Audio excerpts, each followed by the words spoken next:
लगातार interview online के जरिए तमाम मीडिया साइट्स पे दिखाई पड़ते हैं। लेकिन देखिए नाज़मीन की आरोप लगाना एक बात होती है और आरोप को साबित करना दूसरी बात होती है। अब आपने जो आरोप लगाए हैं और लगातार आप आरोप लगा भी रही हैं कि 2021 में जब मैं उनके साथ संबंध में आई, उनसे ताल्लुकात मेरे बढ़े और तमाम तरह की चीज़ें उसके बाद हुई। लेकिन क्या आपको ये पता नहीं था कि भाई वो शादीशुदा हैं, जबकि वो उस समय तक काफ़ी लोग सोशल मीडिया के ज़रिए या मीडिया के ज़रिए रोहिणी को इंसाफ नहीं मिलेगा, इंसाफ उनको अदालत में मिलेगा, कोर्ट में मिलेगा। तो उनको जो भी उनके आरोप है, इल्ज़ाम है, जो भी वो कहना चाहती हैं या साबित करना चाहती हैं। डॉक्टर रोहिणी घावरी क्या इमोशनल कार्ड खेल रही हैं? क्या डॉक्टर रोहिणी घावरी इल्जाम के आधार पर संवेदनाएं बटोरना चाहती हैं? वो रोहिणी घावरी जो आजाद समाज पार्टी के मुखिया चंद्रशेखर आजाद पर आरोप लगाती हैं, कहती हैं कि शादीशुदा जिंदगी को छुपाया गया, शादी को छुपाया गया और डॉक्टर रोहिणी घावरी के साथ रिश्ते में बरकरार आजाद रहे। अब चंद्रशेखर आजाद पर उंगली उठाने वाली रोहिणी घावरी पर ही सवाल खड़े किए जा रहे हैं कि आखिरकार क्या सिर्फ सवाल ही उठाती रहेंगी या फिर भारत में लौटकर कोई बड़ा एक्शन चंद्रशेखर आजाद पर भी लिया जाएगा। जहां रोहिणी घावरी से सवाल पूछे जा रहे हैं कि इस लड़ाई में सिर्फ आप अकेली क्यों नजर आ रही हैं, आपका परिवार आपके साथ क्यों नहीं है, जहां आपके भाई, आपकी बहनें, आपके माता पिता आपके साथ उस वक्त पर थे जब आपको स्कॉलरशिप 1 करोड़ की मिली थी और स्विट्जरलैंड में आपने पढ़ाई की और इसके बाद आप वहीं पर नौकरी कर रही हैं। लेकिन जब आपके मान सम्मान पर चोट पहुंच रही है, जहां आप पर सवाल खड़े हो रहे हैं, तब आपके परिवार में से कोई सामने क्यों नहीं आ रहा है?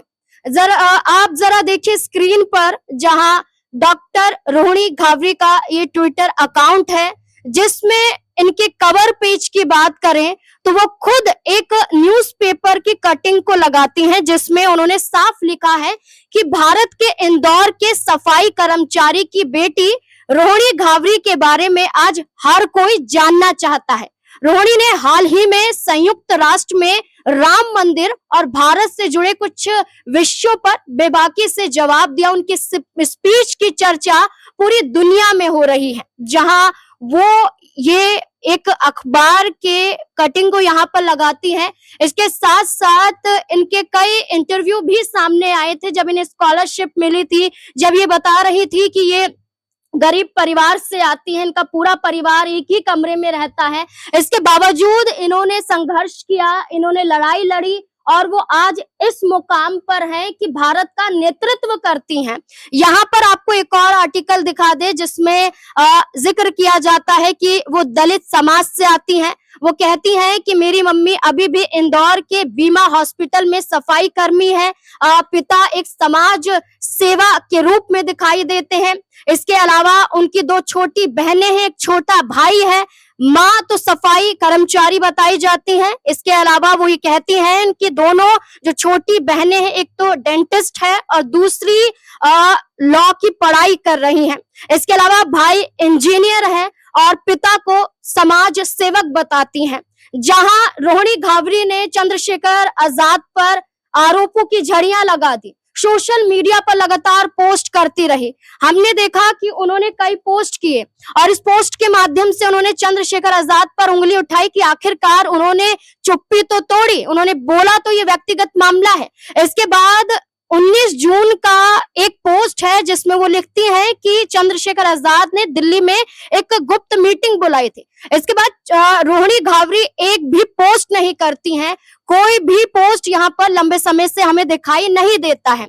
लेकिन देखा जाए तो चंद्रशेखर आजाद बीते दिनों कानपुर में थे और चंद्रशेखर आजाद ने खुलकर ये कहा कि लड़ाई लड़ी जाएगी और ये लड़ाई कोर्ट में लड़ी जाएगी। चंद्रशेखर आजाद और क्या कुछ कहते हुए नजर आए, आप भी सुनिए। सर, आप एक आरोप लगा है छेड़खानी का, क्या कहते हैं? मैंने इस पे कहा है कि मैं कोर्ट में ही अपना जवाब दूंगा। एक महिला के सम्मान का विषय, और मैं इस पे अब बात इसलिए भी रखना चाहता, मीडिया के लोग बहरे दौड़ाई है, मैं कई बार इस पे कह चुका हूँ, फिर मीडिया के लोग इस पे सवाल करते हैं। अब चंद्रशेखर आजाद कहते हैं कि महिला सम्मान की बात है, मैं मीडिया के सामने कुछ नहीं बोलना चाहूंगा, मैं लड़ाई कोर्ट में लड़ूंगा और वहीं जवाब दूंगा।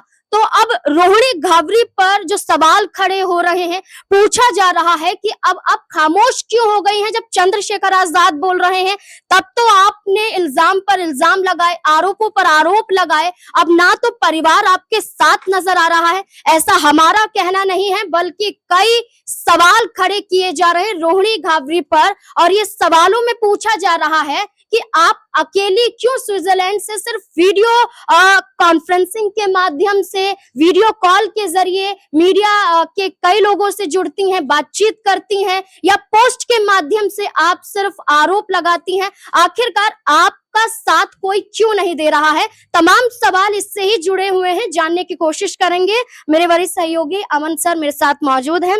सर, क्या लगता है इस पूरे मामले में? चंद्रशेखर आजाद ने भी अब तो कह दिया है खुलकर कि मैं मीडिया को कुछ नहीं कहूंगा, मैं कोर्ट में जवाब दूंगा। बार बार कोर्ट की बात वो कर रहे हैं।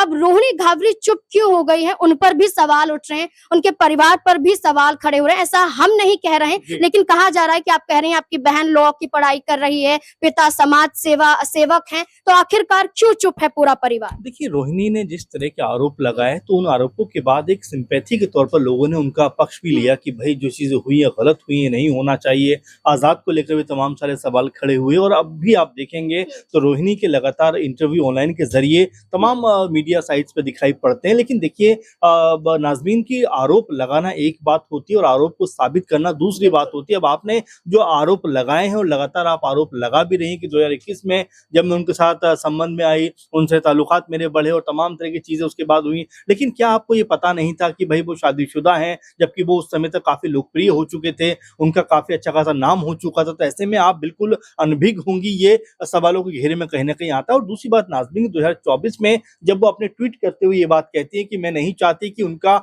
पॉलिटिकल करियर खराब हो, तो यहाँ भी आपको नजर आता है कि वो दो तरफा बातें करती हुई नजर आती है। एक तरफ तो कहती है कि आजाद ने उनके साथ खराब किया, लेकिन वहीं ये बात कहती हुई नजर आती है कि वो जो है आजाद के पॉलिटिकल करियर को खराब नहीं करना चाहती, इसीलिए इन तमाम मुद्दों को नहीं उठा रही। अब 1-1.5 साल के बाद फिर उनको याद आता अचानक से, फिर इस तरह के आरोप वो मीडिया के जरिए लगाती हुई नजर आती है। लेकिन नाज़मीन, अहम सवाल ये है कि सोशल मीडिया के जरिए या मीडिया के जरिए रोहिणी को इंसाफ नहीं मिलेगा, इंसाफ उनको अदालत में मिलेगा, कोर्ट में मिलेगा। तो उनको जो भी उनके आरोप है, इल्जाम है, जो भी वो कहना चाहती हैं या साबित करना चाहती हैं, उनको कोर्ट में जाना पड़ेगा। देखिए, आपने जैसे शुरुआत में कहा और जैसे मैंने भी कहा कि सिंपैथी के लिए कहीं ना कहीं सामने आ रहे हैं, जिसमें करनी सेना के जरिए भी चंद्रशेखर पर ये कहा गया कि उन पर जल्द से जल्द मुकदमा चलना चाहिए, कानूनी रूप से यहाँ पर फैसला होना चाहिए। और साथ ही साथ कहा कि अगर चंद्रशेखर आजाद कबूल नहीं करते हैं तो हम एक्शन लेंगे। लेकिन बृजभूषण शरण सिंह ने भी कहा, लेकिन अब बृजभूषण के कहने के बाद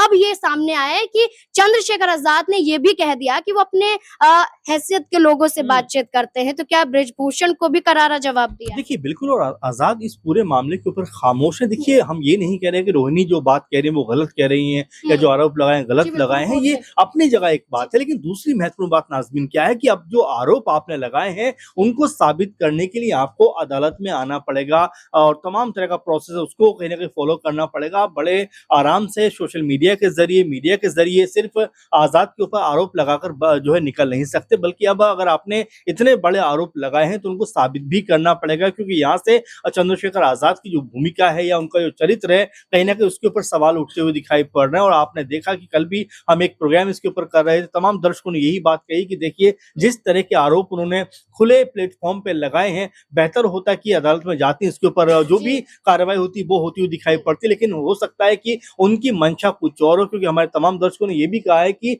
मायावती की जिस तरह से वो तारीफ करती हैं, तो कहीं ऐसा तो नहीं कि उनको बदनाम करने की साजिश की जा रही हो। बृजभूषण जिस तरह के आरोप लगाते हैं वो अपने आप में तमाम सारे सवाल खड़े करते हैं कि उनके ऊपर खुद कितने गंभीर आरोप लगे हुए थे और कितनी कह सकते हैं कि उनके खिलाफ प्रदर्शन हुए, तमाम चीजें हुई। तो ये इस तरह की बातें कहना कि अपने कह सकते हैं कि जो ऊपर इल्जाम है उनको अनदेखा करते हुए इस तरह की बातें आजाद के ऊपर कर रहे हैं, तो ये पॉलिटिकल कहने के रंग देने का प्रयास हो रहा है। लेकिन देखिए, रोहिणी घावरी के बारे में जिस तरह से उन्होंने सफलता अर्जित की है, वो विदेश में है, एनजीओ चलाती हैं, 1 करोड़ की स्कॉलरशिप उनको मिली है, तमाम तरह की सफलता उनको मिली है। एक मामूली कह सकते हैं कि परिवार से निकल के इतनी बड़ी सफलता को अर्जित करना अपने आप में बहुत बड़ी बात हो जाती है। लेकिन नाज़मीन, महत्वपूर्ण बात यह है कि जो आरोप आपने लगाए हैं अब उनको साबित भी आपको करना पड़ेगा। सिर्फ आरोप लगाकर आप बच नहीं सकते। बिल्कुल, आरोप तो आप लगा रहे हैं, चंद्रशेखर आजाद जवाब दे रहे हैं। अब देखना होगा अदालती कार्यवाही भी होगी या फिर नहीं, या सिर्फ सोशल मीडिया के जरिए ही आरोप लगाए जाते रहेंगे। इस पूरे मुद्दे को लेकर आपको क्या लगता है? आपकी नजर में चंद्रशेखर आजाद की छवि क्या है? क्या वो निर्दोष हैं या जो इल्जाम लगाए जा रहे हैं वो सच हैं? आपको क्या लगता है? अपनी राय भी कमेंट सेक्शन में जरूर दें। देखते रहें SPN9 न्यूज। धन्यवाद।